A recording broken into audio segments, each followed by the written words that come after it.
Hello everyone.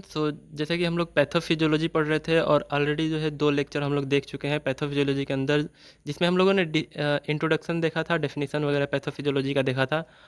अभी हम लोग देखने जा रहे हैं सेल इंजरी के बारे में कि सेल इंजरी क्या होता है, इसके क्लासिफिकेशन यानी कि टाइप्स वगैरह के बारे में देखेंगे। इसमें सबसे पहला टॉपिक है एडॉप्टेशन। एडॉप्टेशन जानने से पहले हमको जो है होम्योस्टेसिस के बारे में देखना होगा कि होम्योस्टेसिस क्या होता है। होम्योस्टेसिस क्या होता है? होम्योस्टेसिस एक ऐसा प्रॉपर्टीज़ है बॉडी का जिसमें जो बॉडी के सिस्टम्स हैं, फिजियोलॉजिकल सिस्टम्स हैं, वो खुद को एक्सटर्नल जो भी फैक्टर्स हैं उसके हिसाब से खुद को बैलेंस करके रखते हैं।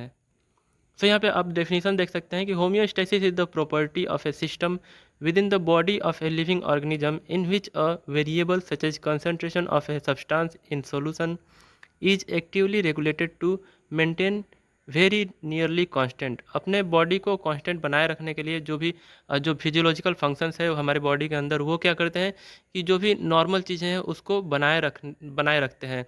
तो इसी जो फिजियोलॉजी है उसको नॉर्मल बनाए रखने की क्रिया को हम क्या बोलते हैं? होम्योस्टेसिस बोलते हैं। यहाँ पे आप देख सकते हैं कि जो होम्योस्टेसिस है वो ग्रीक वर्ड से मिल करके बना हुआ है। होम्यो जिसका मतलब होता है सिमिलर, एंड स्टेसिस जिसका मतलब होता है स्टैंडिंग स्टिल। मतलब कि जैसे पहले था वैसे ही बनाए रखने की क्रिया को होम्योस्टेसिस कहते हैं। स्टेइंग द सेम, सेम बने रहना।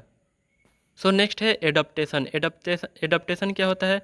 एडप्टेशन एक ऐसा प्रोसेस है जो कि होम्योस्टेसिस को मेंटेन करके रखता है, होम्योस्टेसिस को बनाए रखता है, ताकि जो बॉडी का नॉर्मल फिजियोलॉजी है वो अपना अच्छे से बना रहे और जो भी फंक्शंस है वो आसानी से चलते रहे, जो भी फंक्शंस है वो रेगुलर जो है वो चलते रहें।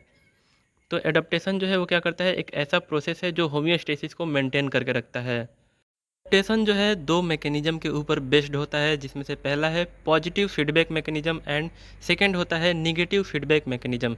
So positive feedback mechanism and negative feedback mechanism के थ्रू जो है पूरा का पूरा बॉडी का जो फिजियोलॉजी है उसको बैलेंस किया जाता है।